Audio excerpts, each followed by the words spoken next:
Hi guys. Hi everyone. Thank you all so much for being here. My name is Noah Morse. I'm a filmmaker and a volunteer here with the AC, doing some panel moderation for y'all. We have a very exciting panel today. This is called Represented.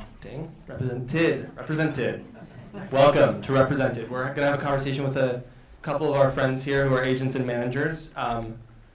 Some of it is some 101 stuff, and some of it is a little more in the know, I suppose. I'm going to let them introduce themselves. Oh, just a quick rundown. We're going to talk for an hour total. We'll do like 45 minutes, 50 minutes of chatter, and then like 10 of Q&A from you guys, if that's cool with everyone. And yeah, just hang out and enjoy and listen. These people are super smart. If you want to go down the line, Nat, you want to start? Hello. My name is Nat Wyatt. My pronouns are they, them. I am a TV literary agent at William Morris Endeavor, so I work with writers, producers, and directors, mostly on the drama side, but kind of all over. Hi, my name is Kristina Cuello. Cuello, I don't know why I don't pronounce my name correctly. It just feels easier in English. My name is Kristina Cuello. I am the coordinator at CURATE Management. I cover film, TV, books, and a little bit of theater. And my fun fact is that I'm from Florida. Hello, Isaiah Williams. I am a feature agent at Verve. I work with writers, directors, producers across live action animation. I also represent independent financiers and studios and helping build slates and things like that. So from Cleveland, Ohio, pleasure to be here. My name is Brennan O'Donnell. I work at Grandview. I'm a talent manager, so I mainly work with actors. Do work with some writers and directors as well. I was at WME before with Nat. We're in the mailroom together. I'm from outside Philly, a small town called Flowertown. And my fun fact is my dad owned a toy store, so I worked there growing up. Nice. Thank you, guys. I would love to start with a quick, and this is really a free-for-all, whoever wants to answer, but difference between agent and manager for those of us who don't know. I want to hear the managers start with us. Am I up? Okay. So I would say like the strict, or like a very like straight up answer is that managers can produce, they technically can't negotiate. So like I could be held liable if I do negotiate for my client on a deal. That's because we don't have like business affairs and I didn't go to law school. Sometimes my clients do ask me to negotiate and I'm begging for like advice from lawyers and stuff, whereas agents, you know, they have in-house like business affairs and they can consult them and they can't be held accountable, but they can't produce. So that's my 2 cents. That is true. We cannot produce. I agree with that answer. I think that's basically like the sort of like nuts and bolts of it. Agents like are not allowed to produce. We cannot have like a producer credit on anything while you're actively an agent. Obviously, if you leave that job, you can. We negotiate deals. Like Brennan said, you don't need a law degree to be an agent, but it's true that we have a lot of sort of resources in-house that allow us to do that. And I also just think on like a macro level, agents come into clients' lives at a different time often in their career, so we're not typically discovering someone at the earliest stage in sort of like a developmental moment. We tend to come in a little bit later, so our expertise is a little bit different. I don't do a lot of tight line editing of my client's material. Like I'm not the first person reading a script usually. I come in a little bit later, and my expertise is more strategy, selling things, getting people jobs, negotiating deals, sort of bigger picture stuff. I think to Nat's point too, on the management side, we like to say that we don't produce projects, we produce careers and are sort of the architects of somebody's career and really like getting into sort of the nitty-gritty development from the ground up and really continuing to work with somebody throughout the course of their lives, hopefully. I would say operationally, typically agencies and agents will what's called cover studios and try to procure work for the agency's clients that way. There are some managers and management companies that do that, just rarer.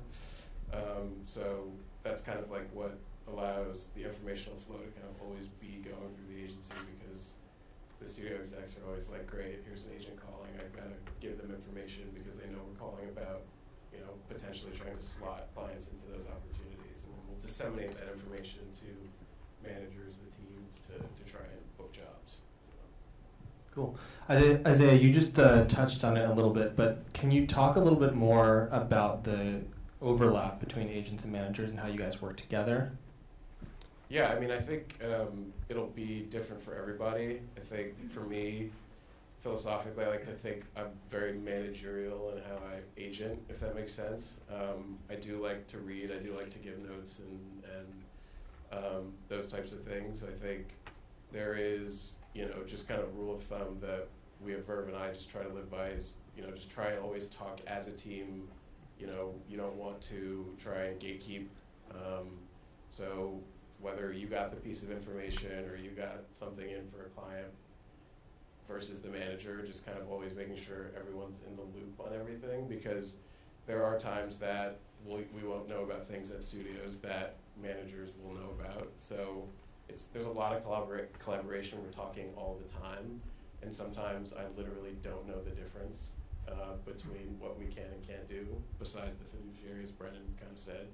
So it's blurry, it's not rigid, it's nebulous, but I think there's a lot of kind of like good collaboration and teamwork that comes out of that.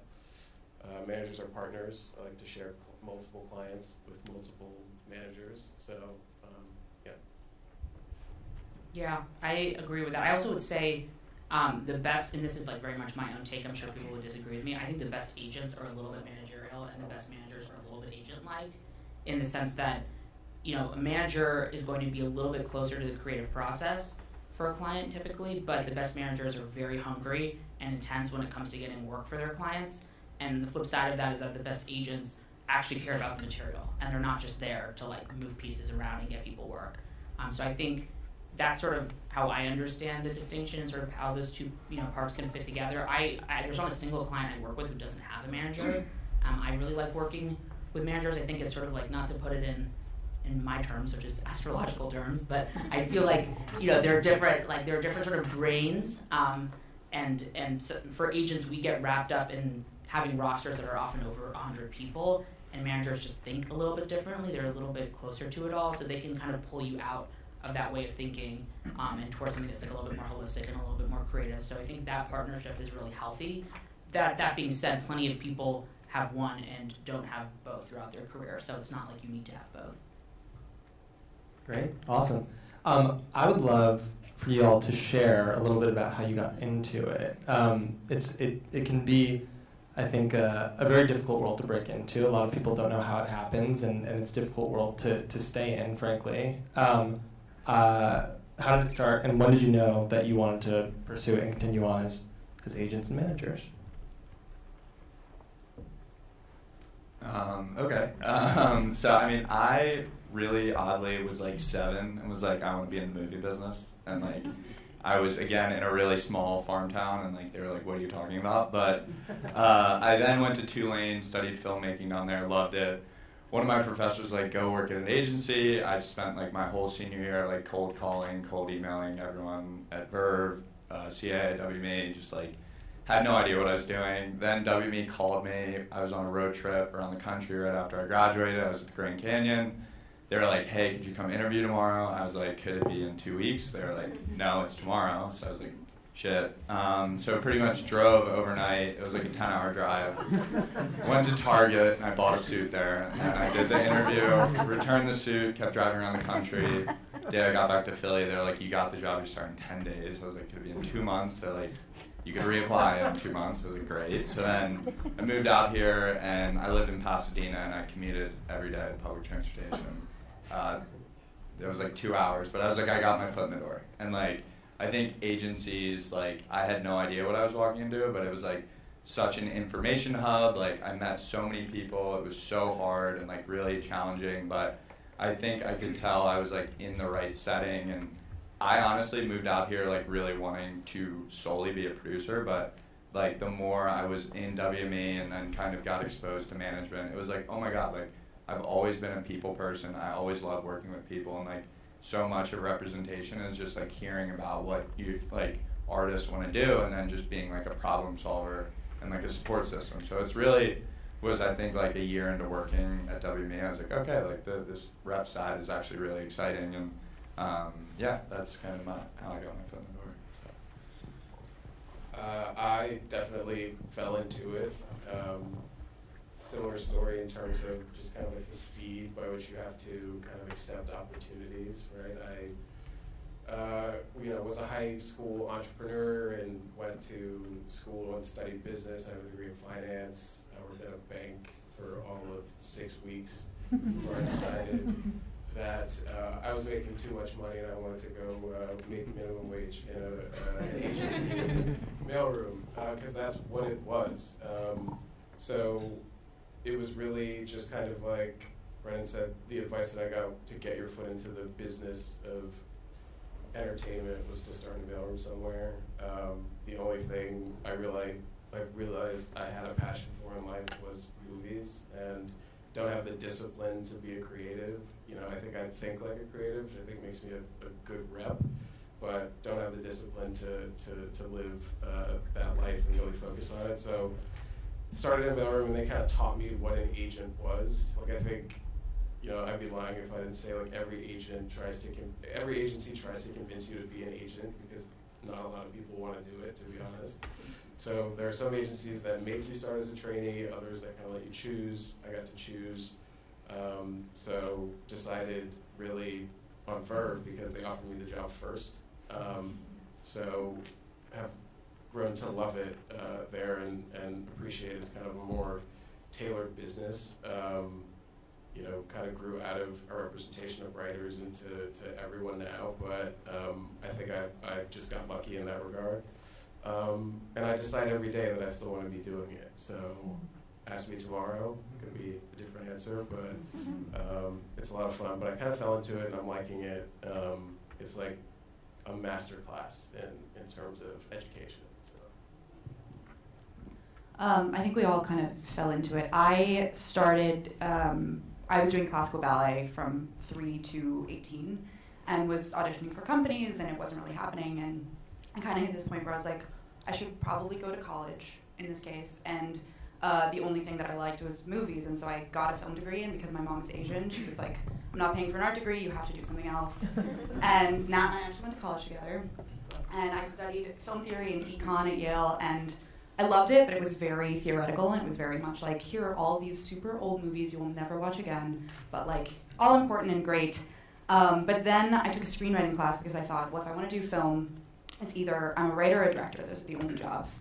I took this class. I was like, I fucking suck at this. I hate this. I don't know what I'm doing. And then I kind of, I sat down and I rented a room in the library one day, and I wanted to stay in New York City, and I Googled production companies in New York. I made a list of like 50 companies and cold called them and was like, can I come hang out for the summer? Everybody said no. One of them said, no, you should talk to our agent. And I wound up working for a commercial rep in New York, thinking like, commercials equal short film. When I decide that one day I want to make movies, I will just move over. And I came out here for a job at the commercial production house, realized very quickly those are not the same thing. But it kind of got me into working with directors really closely. So I was doing directors' treatments for the most part.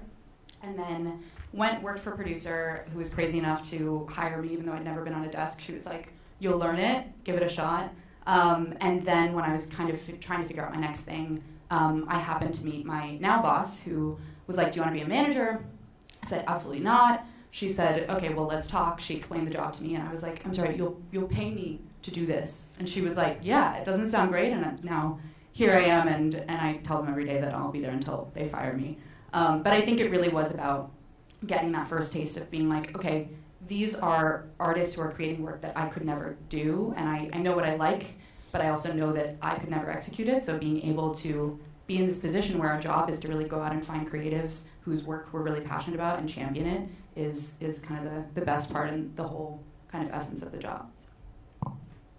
I'm loving these stories. I feel like everyone has an interesting one. I guess the concrete answer is I graduated school, like Kristina said. I wasn't a film major. I was actually African American studies, but I did a lot of stuff in media and in film and TV. And at Yale, it was like you watch Battleship Potemkin 5 times and talk, like, which is, you know, there's merit in that, but it was not this industry. It was not like the education that a USC or a UCLA kid might have.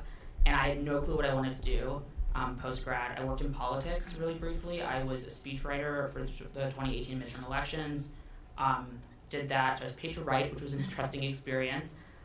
Really hated the lifestyle of it. It was just not for me, and it's interesting. This is something I always say to my clients. Like, there's such a big difference between being able to write and being a writer, and all of the sort of trappings that come with that, the lifestyle of it, the discipline of it. I just knew it wasn't for me, but I did know I wanted to be around culture. So I moved to LA. Everyone told me to go to a mailroom. Everyone told me you'll be at an agency for a year, and then you'll go and leave, and you'll be an exec. And they just said that very matter-of-factly because that's what everyone usually does at those places. Like 99% of the people I came up with at WME no longer work there, like Brennan. So it was sort of expected. But as people were telling me more about the job, I was like, wait. This seems kind of interesting to me. You're telling me I get paid to advocate for people, I get paid to negotiate for people, that all of these aspects of my personality that I think I was raised to think were a liability, like being kind of aggro and a little unhinged, actually are really like, you know, professionally useful traits that people want. So I think realizing that was a pretty joyful experience. But I knew, I would say I had a suspicion that I wanted to be an agent before I started working at WME, and I say suspicion because anyone who comes in to the mailroom and tells me that they want to be an agent, I'm like, I don't know what you think this job is. Because the only exposure you will have had to it is probably Entourage. And if you think that is this job, that is concerning. So I don't expect people to like come in knowing what they want. I think that's ridiculous. Like, so many of the people who come into that system are young and figuring out their lives. I just know for me it was a suspicion. Like, the more I heard about the job, I was like, that sounds kind of interesting to me. I'm more likely to have gone to law school than to have been a TV writer. So there's something about this that is intriguing. And of course, with any agency, like Isaiah said, like, if you come in and you're actually interested in staying, they get excited by that because it's not everyone who wants to do that. So I was very lucky that I worked for awesome people who are great mentors. And this is very standard at agencies. Whether you leave or you stay, you tend to work for more than one person. I worked for a junior agent. I worked for the president of the company, who also happens to be a TV agent, which is very convenient, and also worked for a partner in our TV group. And you learn from them. It's an apprenticeship. I think in the same way that the best showrunners are teachers of staff writers, it's a very similar dynamic, and you learn from them. You share business with them. I share business with all my former bosses. But I think a lot of it's personality. And not to like go back to my childhood for a second, but I think when you're young, like, there's certain traits that you sort of naturally have in you. And I think for me, it was always that sort of like advocacy. A lot of my friends were creative, and I never was the creative person, but I was the person who was always looking out for them. So I think once you sort of identify that trait, it makes sense. This job is ultimately that. You're just paid to do it, which is nice. Okay, so you have identified the traits. You guys know that you want to do it. And you're like, I'm committing to this. You've hit that inflection point, but how do you start building your client rosters? How do you start curating the folks that you want to represent and advocate for? And then as you have started developing your rosters, how do you continue to go out and find more people? How are people getting representation from you, and how are you finding them? I'll jump in. So I think, like, for me, I got promoted like last year, so still first year manager, and like how I approach building business is really just like being so curious, also being like very like hungry in terms of like ambitious, in terms of like reaching out to like fields and camps of, you know, people that I want to work with. Like, I even outside of like film and TV, like, I'm interested in like working with musicians, working with like athletes, and like being fearless when calling like agents in sports or agents in music, and, you know, actually like writing notes to people that, you know, may have produced shows or films that you want to get your clients working with. Like, I think just generally having like a fearless ambition of like, you belong at the table, like you belong to like represent people that you're passionate about. And I think my first year, you know, being at WME and just being in this industry in general, like, was very timid and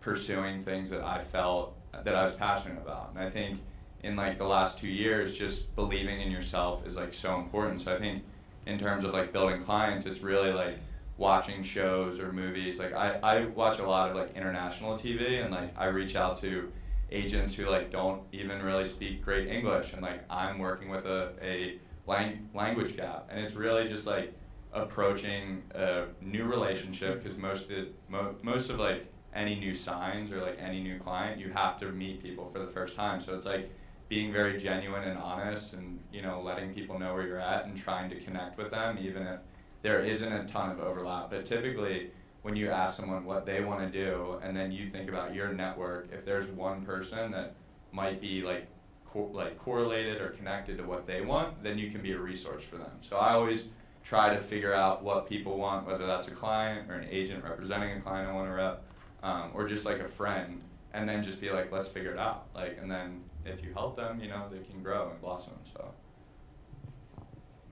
I can only speak for how my agency works, but I would say that there is practically, you begin your career inheriting clients, frankly, legacy clients of the agency, clients that you perhaps expressed interest in representing, and you'll just always have to do that service, which, you know, will mean here's a person you're starting a relationship with who has a relationship with this agency, protect it, and let's go find them a job or sell a project or connect them to someone else.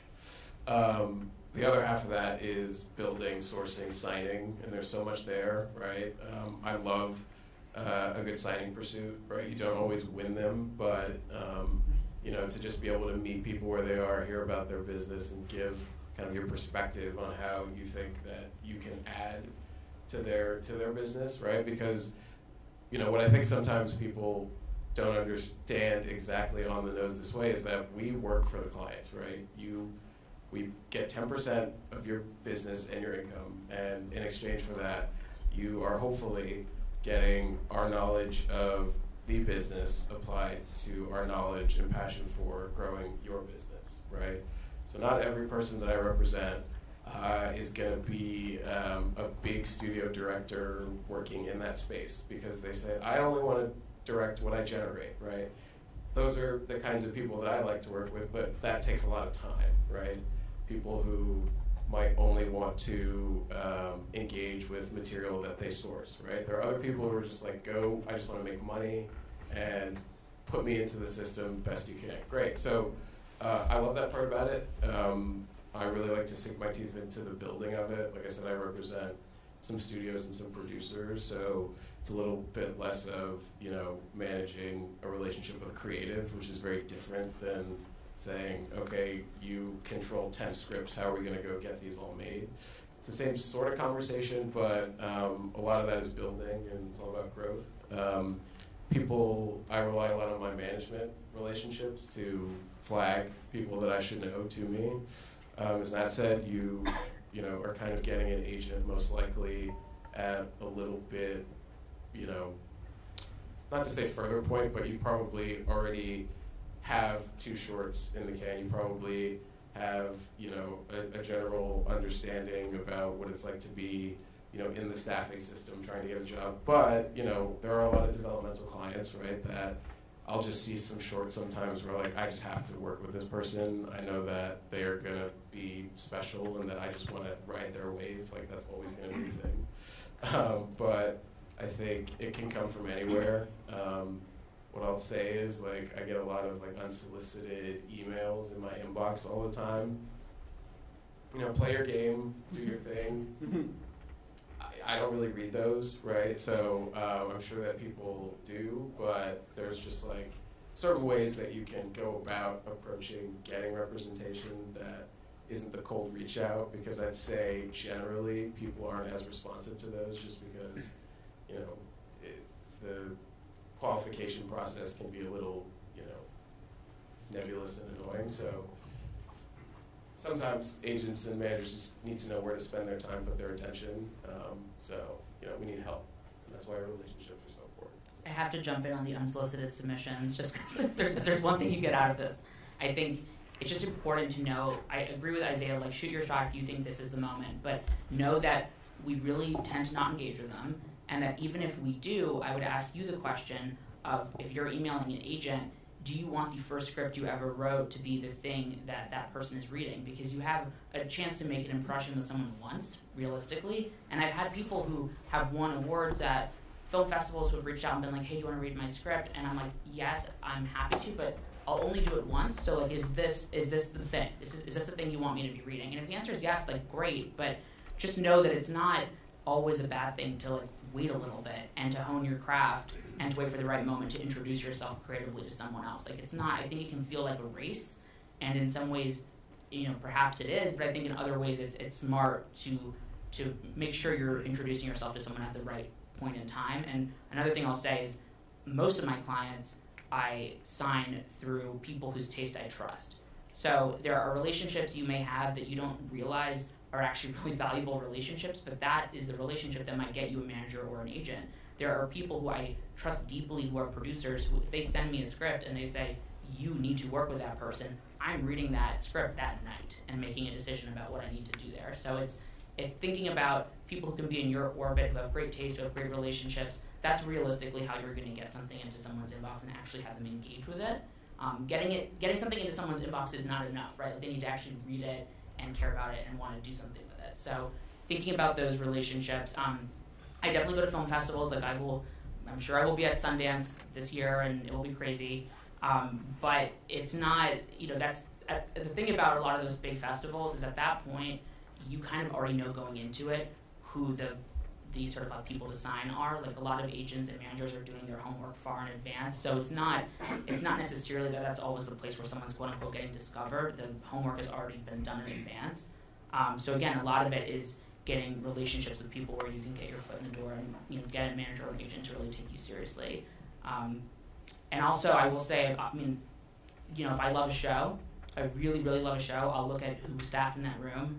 If I love a particular episode, there was a client I signed because I just loved the episode they wrote, and I emailed them and I said, I don't know you, I've never talked to you, but I'm obsessed with this piece of television that you just wrote. Do you have reps? Can I work with you? And we've worked together for 2 years. So it's like, that does happen, but it's far rarer, I think, than everything else.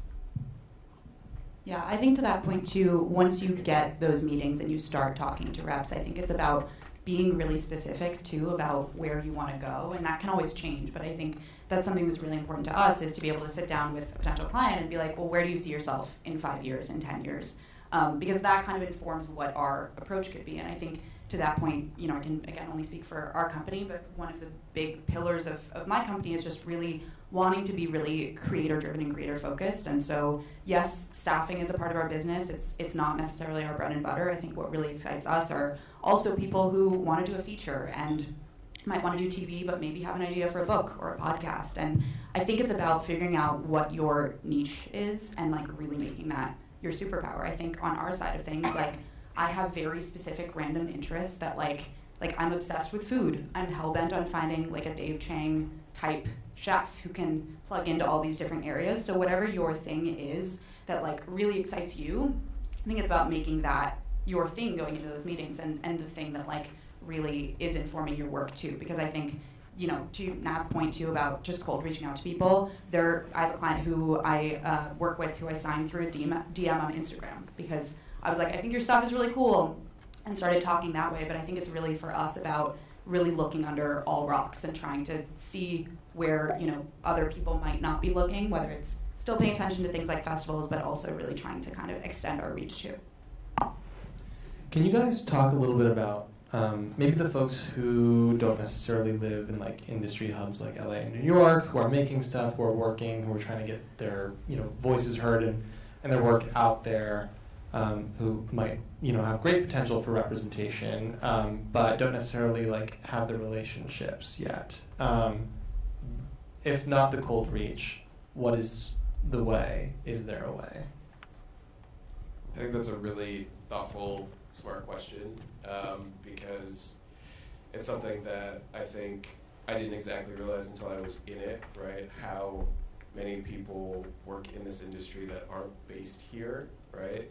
Perhaps they were at some point, which is kind of not to the essence of your question, but what I'll say is I think I'm of the mind that content creation, access to, you know, materials and education is more democratized than ever, I think, across YouTube, social media, and things like that, right? So it's easy for us to sit here and say, like, have a successful web series from wherever you're from and get noticed. But what I would say is just make stuff, right? Write if you're a writer. If you're a director, go out and shoot something, right? Even if it's on your phone, even if you think it sucks, right? Just create, right? Eventually, hopefully, if you're creating, like, the right people will see it, right? So I think there are very, very strong film and TV communities in most major cities, right? And I would say that there's a lot of organizations that create, you know, materials that people can access in terms of networking events and, you know, education. So I would say lean on those. I'd say being here is a pretty good first step, whether you're from here or not. So I think just engagement and creation, right? You just kind of have to believe in yourself in that way. And ultimately, if you create something that's like fucking stellar, and enough people see it, right? I think to the point we're all kind of making, like, we all talk to each other, we're all scouring, you know, random channels and random places to try and find new talent. So just kind of staying the course and playing your game, I think, is kind of just like annoyingly simple but effective. Yeah, I would also add, this is a larger issue, I think, with the entertainment industry, at least the one that's based in Hollywood, which is everything we just said about all these sort of like gatekeeping mechanisms that exist. They also often keep people out who should be in this industry and keep the industry the same when it should change, right? So that's always the conundrum. I definitely feel it as an agent. You know, I don't have enough time in my day to read everything I want to read. I have to use these sort of like gatekeeping channels in order to protect my own time. At the same time, those channels often mean that a lot of USC kids enter the industry, and, you know, people who are from LA enter the industry versus people from all over. What I will say is WME works with a ton of folks internationally. We have plenty of clients who are not based in LA, and I agree with Isaiah that if you are part of an ecosystem or a film industry elsewhere, like, that is great, and you should, you know, hone your craft there and get to know people there. It's not like you're not going to have people like us show up one day and meet you. Like, we go to all those places. We go to Seoul and Mexico City and London and everywhere. So it's not, you don't have to move to LA to quote unquote make it. I don't think that has to be a prerequisite.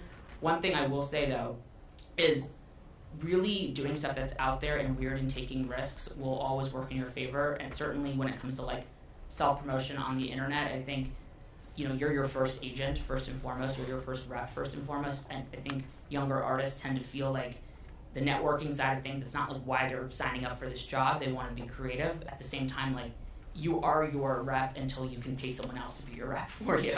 So you have to kind of approach it that way and not view it as this like dirty thing you have to do. It's like, it's just a really important part of the process, and eventually you will pay someone 10% to do it.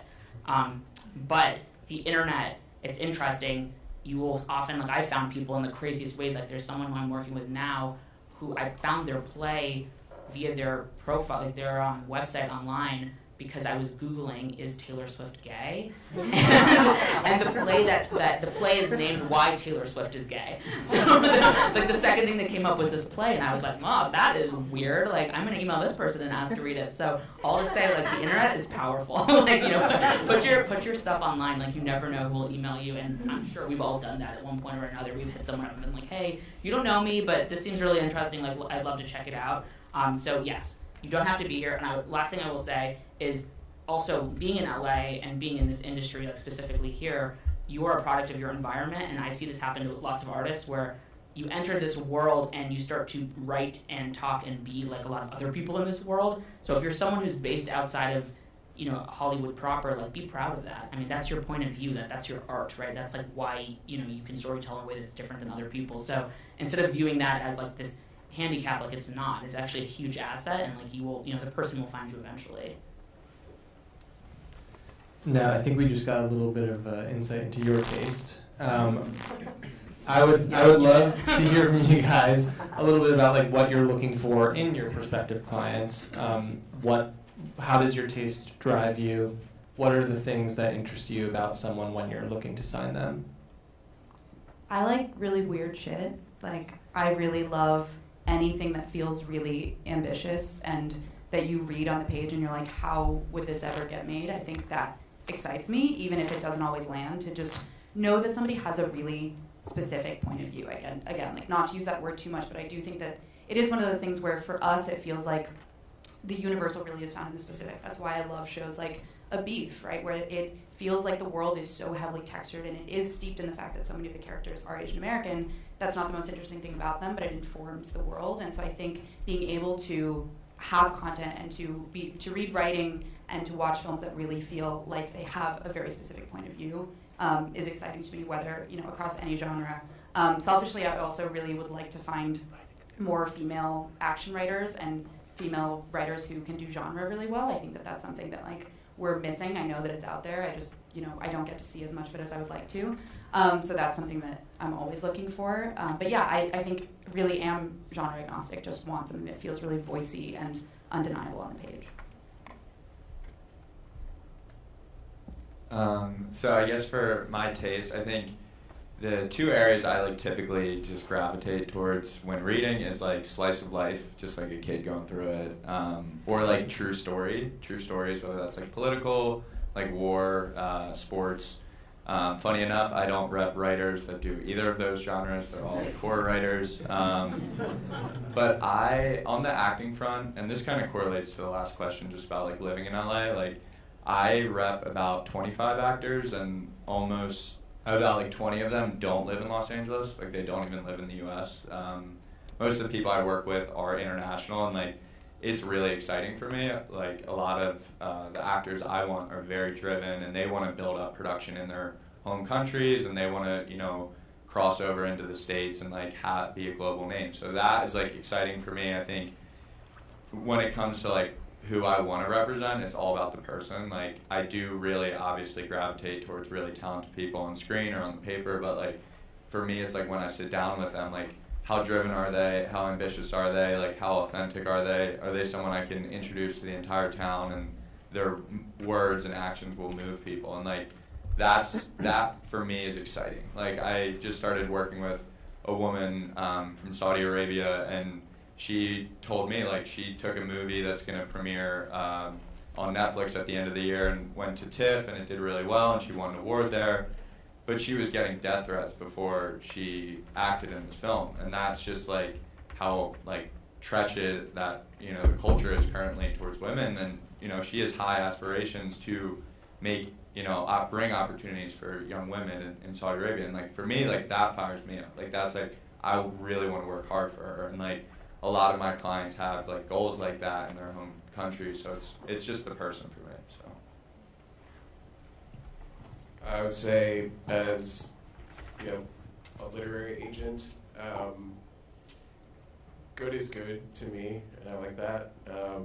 So I work with people who are in all genres. I still think that we exist in a movie and TV industry that a really, really strong sample can still do things for you. I know it might not always seem that way, but my personal taste seems to lend itself to a little more darkness.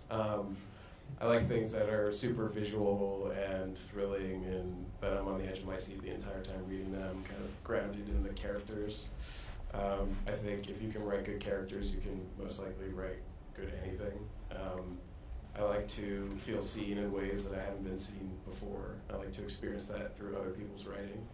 Or I like to feel like they've kind of opened up a part of themselves to me that I perhaps shouldn't know, and I kind of like that, and I'm interested to learn more. So, you should kind of shine through your art, I feel like, right? That's kind of the point of it. And if I feel like I can access that, no matter what the genre is, that's really cool. And I haven't said this directly before, but diversity, very important to me. I want to be an advocate for the passing of the mic to people who haven't had it for that long, right? To set people up to succeed in ways to keep pushing the boundaries, to tell fresh stories for people of color, other underrepresented minority groups. That's super important to me, and the more creatives that I meet who are, from those communities, just tell me time after time how important it is that there are more reps who can kind of reflect that point of view. So it's important for me to be able to like create and help advocate for the more creation of people on this side so that we can better serve and kind of understand perhaps where people might be coming from, no matter what genre, no matter what you do. It's important that people kind of understand where you're coming from and meet you where you're at, so that's important for me. It's interesting. I feel like my taste has changed, even in like the brief time that I've been doing this job, which I think is healthy. I came in very much a drama person. Like, I'm scared of stand-up comedians and don't want to work with comedy people for the most part. That's a very specific business, though. The multi-hyphenate, like, you know, the SNL type of comedy is not something that I really ever wanted to be a part of. And I have colleagues who are very good at that, and that's their space. But I think for that reason, I didn't think I would work with comedy writers, and I have started to a little bit more here and there over the past year. But I think a lot of it is what Isaiah is saying. It's being a little bit genre agnostic. I mean, comedy, drama, hour-long, half-hour, like, I'm speaking in terms of TV, but I think this applies for features as well. These are constructs, right? Like, and we are taught, like, okay, you need to sort of pick a lane on that. As an artist, often, I think people feel like they need to do that, but you don't, right? And you're hearing that from the non-binary person. You don't have to pick a lane. You can do whatever you want. But it's true, right? Like, I was thinking in a very binary way because that was the way that the industry was teaching me to think. And I think I had a realization at some point in COVID when I kept on watching comedies to make me happy during my like depressive COVID state. I was like, wow, I maybe should work with some of these people. They seem really talented. So that's to say, like, I do work with a lot of those people, but a majority of my business is drama, and I think it always will be because my favorite shows tend to be dramas. I work with horror writers and like high concept sci-fi and fantasy writers. I'm a huge genre nerd. I think genre is cool because it often can communicate a lot of really deep things about our society, but it does it in a way that is super smart and often not that on the nose. So for me, as someone who has lots of political opinions about the world but doesn't want to be like preached at when I'm watching entertainment, I think there's something very effective about that, which is cool. A lot of horror is low budget, which I love as an agent because I'm like, okay, it's easier to sell, which is fun. So I work with a lot of folks in that space, and then like middle of the road drama and kind of like weirder, twistier, you know, half hours. Like I work with folks who've written on shows like The Bear and Our Flag Means Death. Those are like both half hour, but I wouldn't necessarily consider them traditional comedies. So yeah, all over. And then I agree with Isaiah as well. Like, I mean, I want to, you know, talk to clients all day long that I like. You know, I want to be calling the people that like bring me joy and make me want to be in this business. And a lot of those people are folks who are underrepresented like me. You know, when I started at WME, I was the first out trans employee they'd ever had. So I bring that energy into my repping. Like, I like working with lots of writers who are queer, writers of color. Like, that's my vote when I sign someone on how I'm going to spend my time. Like, you can only rep so many people. So when you sign someone, your vote is, that's the person who I think should have a chance at being in this industry. And like, that's a vote I take very seriously. I mean, I work with one cis straight white man, Isaac, we love you. But for the most part, it's like, you know, that's how I spend my time, and that's part of my own personal politics. But I do resist the categorization that like your business is like quote unquote like just that, right? Like, we're, you know, people are more than their identities, and there are plenty of queer people who have sent me specs where I'm like, I love this, I think this is awesome, but this is too hard comedy for me. Like, I don't do this. You don't want to work with me. You should work with someone else. So yeah, I still have like very strong like opinions on sort of the genre that I will work with. Okay, I think that's all the time we have for my questions in our conversation, but we have some time for audience questions.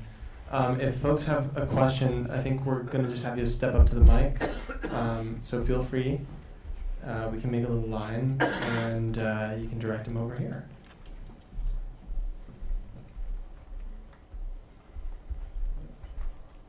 Any questions? Don't be shy, guys.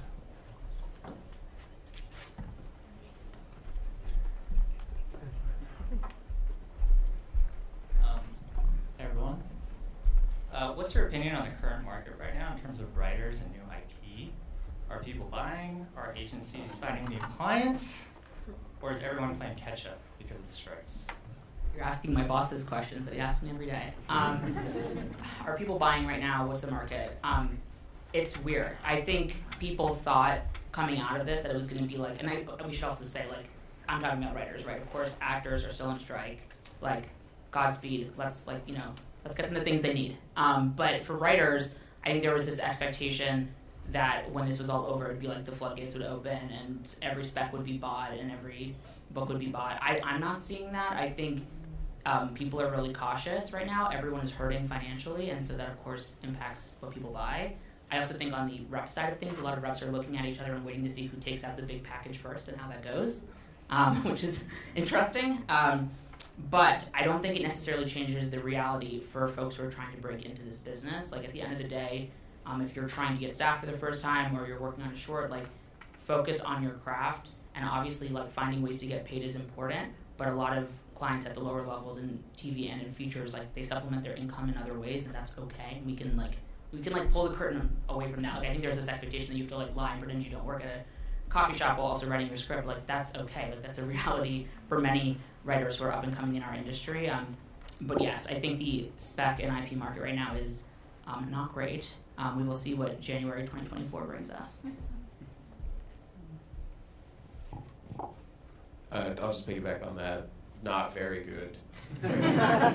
Nailed it. I think there's general economic constriction that every industry, right, kind of probably around the world is dealing with right now, and entertainment is not free of that. One thing I will say is, speaking as a feature person, I think the state of independent film is something to watch and that I feel kind of buoyed by. I think as we look at the kind of projects that are being made by the studio system, whether you love them or not, right, they're becoming a little more specific, unless you're a place, you know, like A24 Searchlight or whatever, right, that kind of tend to make things that people think are kind of like exist with outside that system. It is still kind of the same system, right, but they can come to be in kind of different ways.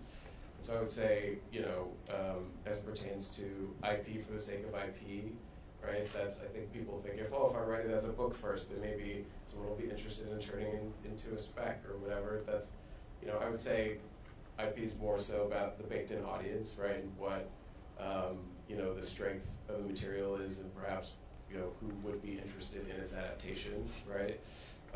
So I would say, you know, keep creating, but it is harder than ever. But we've been hearing that for 100 years, probably. So. I also think, just to add to that too, there is a list of post-development strike, or post-strike development mandates that was sent around from our side of things that I get sent back to me like every 3 days by a different writer who's like, I heard so-and-so is looking for this, should I write that? And I think that it's not the best use of your time to be writing to these mandates, because by the time you finish that script, the mandate has changed. And so it's really on creatives to be developing ideas, whatever they are, that like you are excited about and that really feel undeniable and jump off the page. And it is our job to then go and find a home for it and like do it at the right time and all of that. But I think it's, you know, the market is changing so quickly and always will be. And so really it's just about like trying to cut through the noise and, you know, just stay focused and really be creating work that you're passionate about and excites you. I will say though, just like an interesting like a couple macro things that I think are important to know as an artist right now. I think we are certainly seeing a return to a more traditional type of television on the TV side, like things that are very ongoing, procedurals, like sort of standard television from the early 2000s, late 90s that you might have grown up on. Like that is actually starting to become, you know, stuff that is really saleable right now in our marketplace. Like limited series for a whole variety of reasons don't make a lot of money. And to Kristina's point, it's not like you should ever write to mandates, but I think writing to sort of a general like macroeconomic trend in our industry is not necessarily a horrible thing. Like if you are juggling two different ideas you're really passionate about right now, and one of them could go for 10 seasons, that's not a bad one to write right now. Like that's what the market wants. If you really want to tell a family drama right now that could be a Succession replacement, call me and let's sell it to HBO. So it's you know, there are certain things that like people do really want right now that I think are bigger than just like a passing trend, but I totally agree with Kristina. A lot of the mandates, it's like reading tea leaves and it changes every day.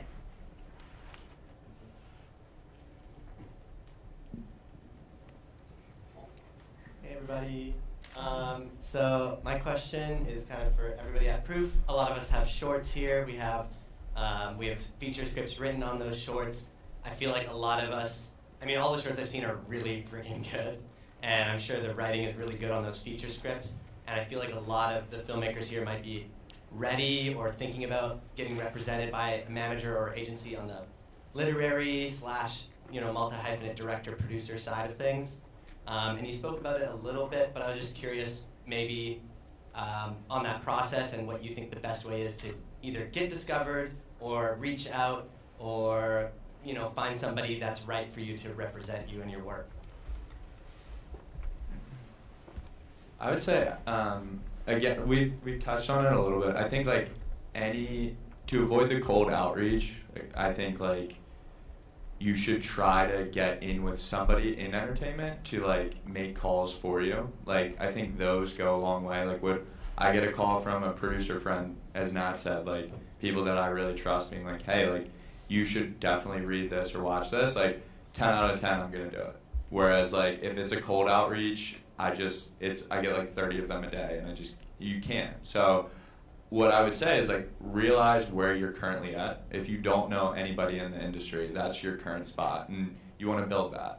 If you know one person, you should shamelessly be like, hey, like I'm trying to get my short out there. Like, who do you know that you could kind of connect me with? And they might connect you with somebody who works at Amazon in like business affairs, and it might not be the call that's going to lead you to the pitch, but it's another nugget that you can follow. And like when I got my foot in the door, I literally did like 3 or 4 informational interviews for like a full year, and each time I'd get on the phone with someone, I'd say like, well, is there any way you could connect me with somebody else? And I'd memorize their entire like LinkedIn profile. So I like would go into these conversations, because like we've even said this before, like you only get to make a first impression once. So like pick your timing, and I think build your own campaign, because like you can't do it alone. You should really try and get a crew of people around you. Like we're all like friends, and we all help each other out, and like that's so common, where it's like I look at my peers and my clients and we say like we literally have to build a team around you. So I think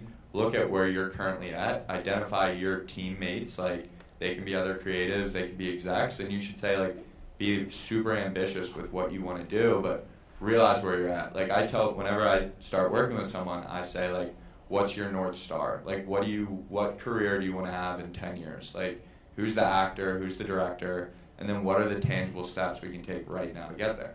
And a lot of it's building your network, and even more important is like building your portfolio and like getting big jobs. So I think there's so many opportunities of like different festivals where you can submit your scripts to get, awards and noticed that way. So I really think explore like every opportunity you can, and like you'll be surprised with how you do get a rep, because it'll be like this crazy non-traditional way where you like bumped into somebody at a coffee shop and then they introduced you to somebody. Like it's crazy. But I think what's most important is to just every day have like a little bit of a plan and a little bit of a fire of like, okay, I'm gonna reach out to 2 people, I'm gonna take a coffee, and that's my answer. Can I just say quickly that I think I'm not of the mind that you need a rep, frankly, maybe at this point, right? If you're at the stage where you have a really strong short and a really interesting feature version of it, I think to Nat's point from earlier, there's a lot of agenting that you can do for yourself, right? And a lot of that will include that cold outreach that we kind of shit on a little bit, but like I do that all day. I cold call people so much, right? So I think like it's not like some sort of like anointing moment like when you get a rep, right? And it frankly like it can be a North Star, but I think ultimately like if you just keep trying to create, like I've been saying, like just make something, right? First step short, great feature, right? That is not going to just come to be if you sign with someone, right? It's still going to take a lot of hard work. Now you just have someone else in the shit with you, right? So I think just kind of knowing that it can be a goal, but like it should not be the singular focus. Like if I can get a rep, that means I've made it, right? Because but it's a really smart question, and I guess this is a really cool first step. So. Yeah, I think to both of their points too, I have the job that I currently have, I got from a random commercial I worked on 2 years ago, and then had breakfast with somebody from it like 6 months later, and a year later called me and was like, hey, there's this job, could this be interesting to you? And I really think it's about, especially if you live in LA, the networking piece of it can feel really overwhelming, where you're like, I need to know somebody at every company, and if I don't do that, I don't have as many opportunities available to you.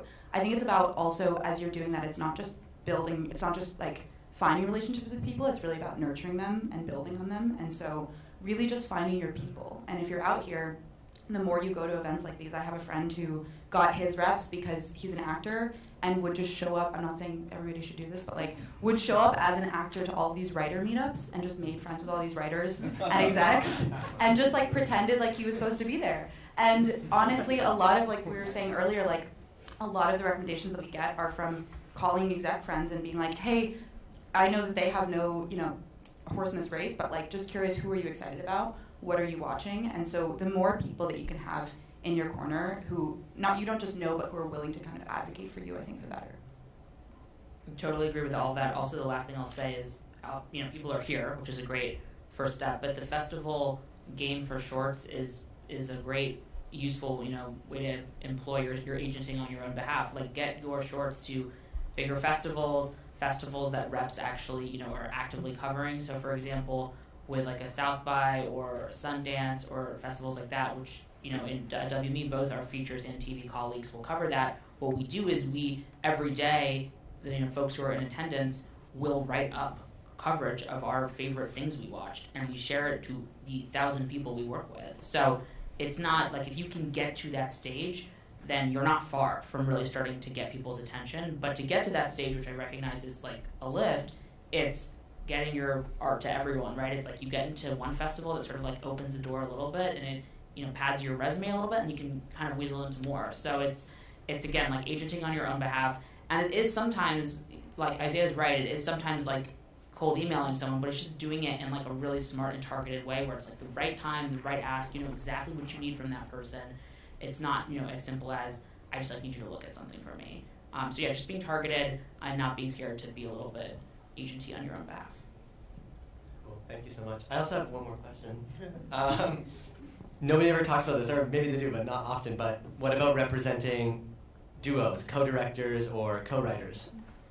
What is your opinion on it, or do you have any duos? It's the same job from an agenting and managing standpoint. Like, if you're a writing team, like, in my brain, like, you are ultimately like a creative entity. You are one client to me, in a sense. If you are really truly always writing together, but that is the thing that I would ask of like folks in this room. If you're in writing pairs, like making sure that's like the best use of your creative time and process. And if it is, great, like double down, commit to it, make it a thing. Obviously, you have to split paychecks, so that's a thing to think about.